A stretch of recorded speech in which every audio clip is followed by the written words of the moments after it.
बिस्मिल्लाहिर्रहमानिर्रहीम। उम्मीद है आप खैरियत से होंगे।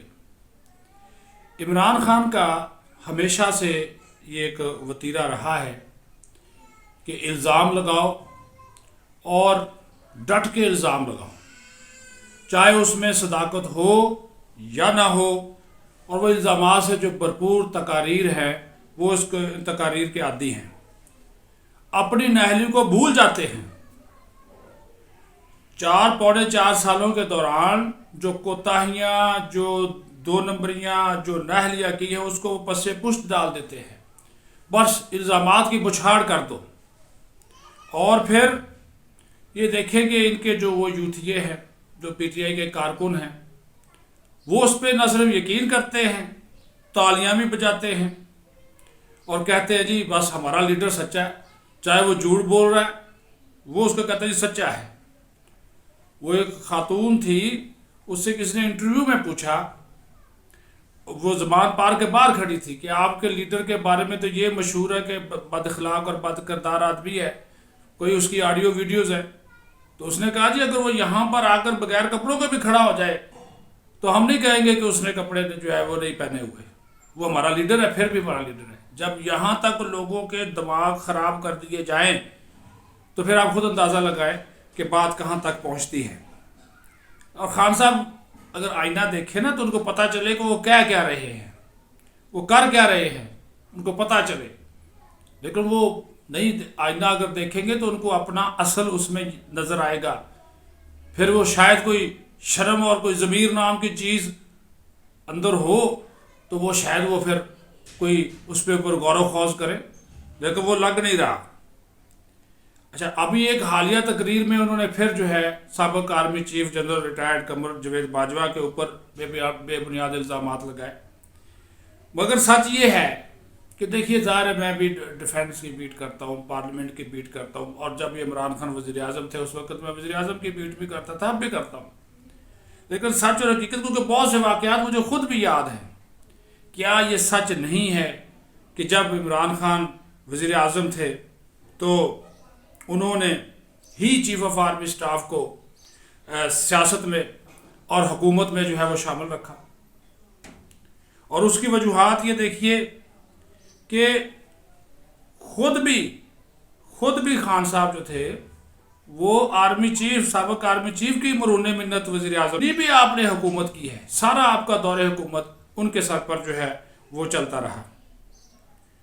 और ये वाहिद वज़ीर आज़म हैं इमरान खान कि जिन्होंने खुद अपने हाथों से एक हाइब्रिड हुकूमत जो है वो कायम की, तख्लीक की। बल्कि इनके दौरे इक़्तिदार में बाजवा साहब का जो किरदार था, सीधी सी बात है, वो आप डिप्टी वज़ीर आज़म कह लें या डिफेक्टो वज़ीर आज़म कह लें, ये सच है। क्योंकि ये हर मामले में उनको खुद घसीटते थे, खुद उनको कहते थे। और इनके MNAs, इनके MPAs, इनके सेनेटर्स वो इमरान खान की बात नहीं सुनते थे, ये हमने अपनी आंखों से देखा। वो नहीं आते थे जब तक, और पार्लियामेंट से कोई बिल पास करवाना हो, और इसका इकरार खुद इमरान खान इंटरव्यूज़ में कर चुका है।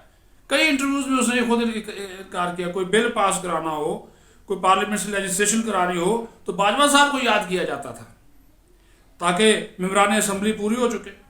और जैसा मैंने कहा ना, मुख्तलिफ इंटरव्यूज़ में इस चीज़ का वो खुद इकरार कर चुके हैं। और इस बात से भी इनकी नाअहली का अंदाज़ा लगाएं आप कि मुआशी फैसलों के लिए कमेटी तश्कील दी, 13-14 रुकनी वो कमेटी थी। उस कमेटी में भी जनरल रिटायर्ड कमर जावेद बाजवा साहब जो थे वो शामिल थे। और ये पहली बार होगा कि सियासी हुकूमत ने, बल्कि हुआ पहली बार कि सियासी हुकूमत ने मुआशी मसाइल हल करने के लिए आर्मी चीफ को कमेटी का हिस्सा बनाया। फिर बैरून मुल्क दौरों पर जाते थे, डरते थे, इनको साथ लेकर जाते थे।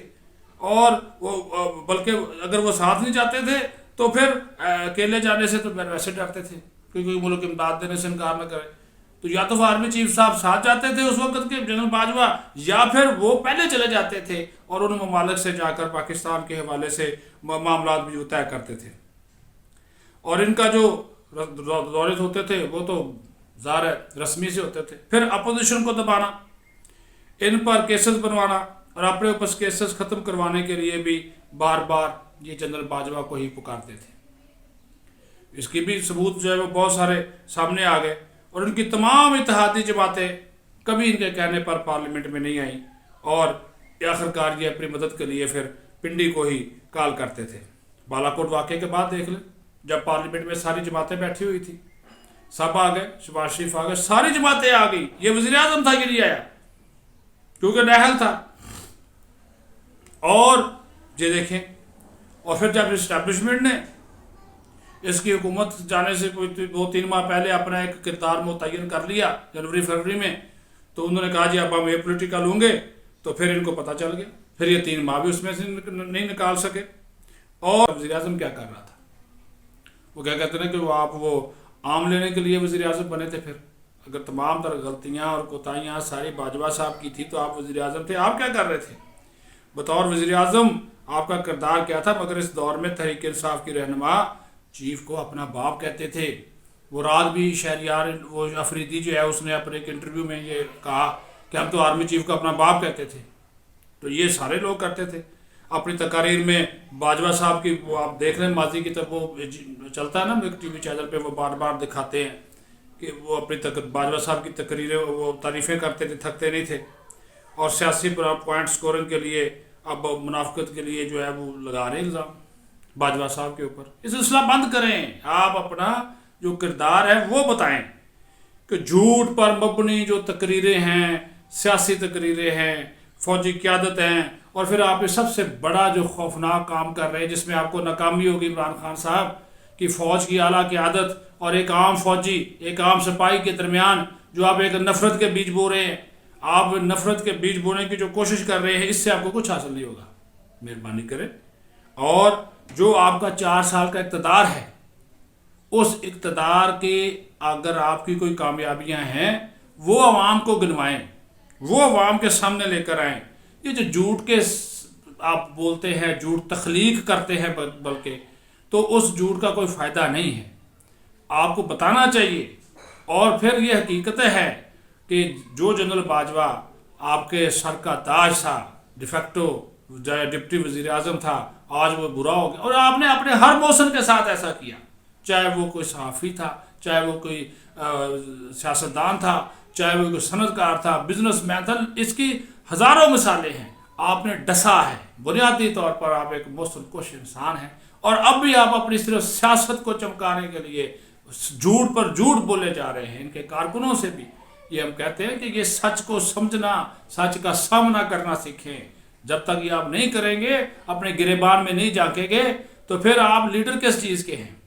عوام کی نبض پہ آپ کا ہاتھ ہوتا ہے تو پہلے اپنی نبض دیکھیں کہ آپ نے اس ملک کے ساتھ بطور وزیر اعظم کیا کیا۔ اپنا خیال رکھیں۔ پاکستان زندہ باد۔